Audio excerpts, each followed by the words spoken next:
Le QMT 135, c'est probablement LA course d'ultra-trail au Québec et ça se déroule dans Charlevoix.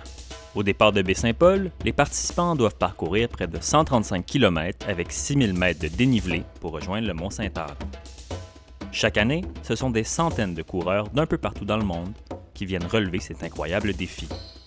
S'il faut évidemment être tout un athlète pour courir 135 km de sentiers, de nuit et en montagne, ça prend aussi beaucoup de préparation. Mais comment on se prépare à ça? C'est ce que nous sommes allés voir.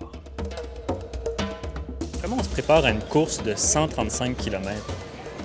135 km, on se prépare. Moi, ça fait 15 à 20 ans que je fais du trail, l'ultra-trail.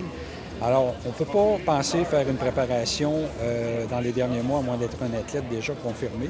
Moi, ce que je pense, c'est que la préparation, c'est de faire la base, courir régulièrement. Après ça, courir de différentes façons, de changer la vitesse, changer les distances, avoir des routines différentes, travailler en force aussi. Moi, je fais d'autres sports aussi, dont du pilates, du crossfit, du vélo. Et je pense que c'est un mélange de tout ça qui nous permet d'être préparés. Comment on fait pour se préparer à une course de 135 km?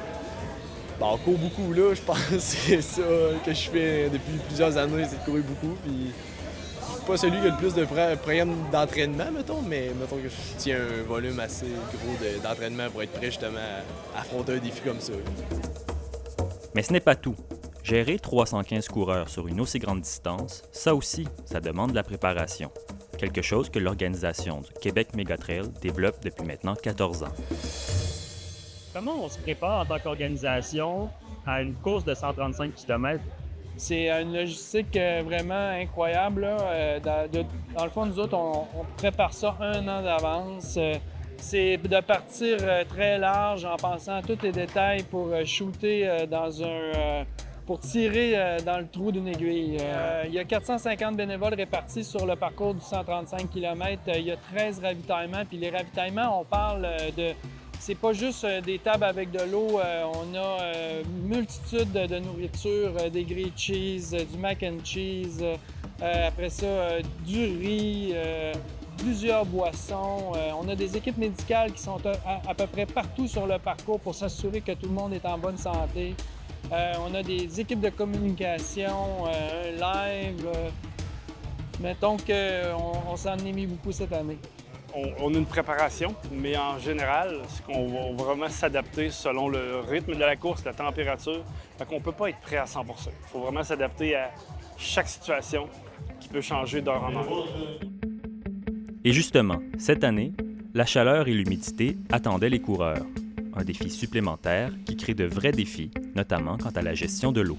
La température, il a fait très chaud dernièrement, vous savez, c'est encore très humide.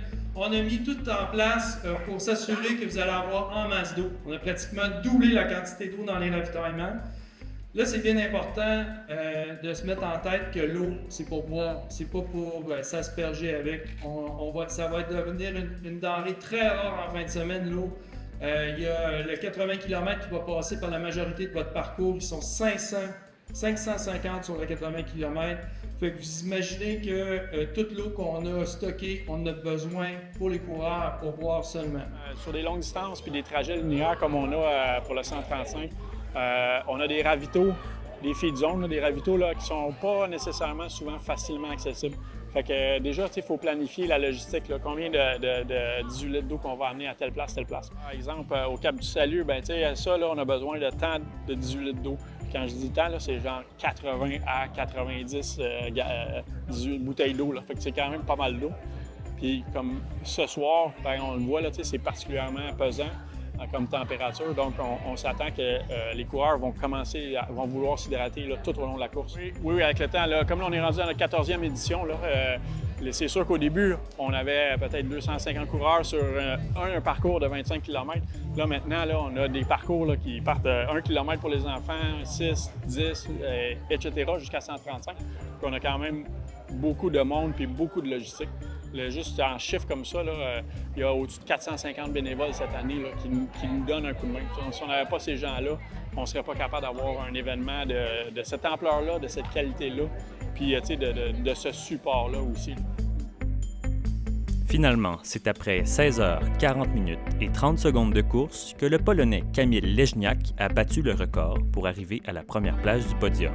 Chez les femmes, c'est Valérie Arsenault qui remporte la mise avec un temps de 18 h 12 minutes et 6 secondes.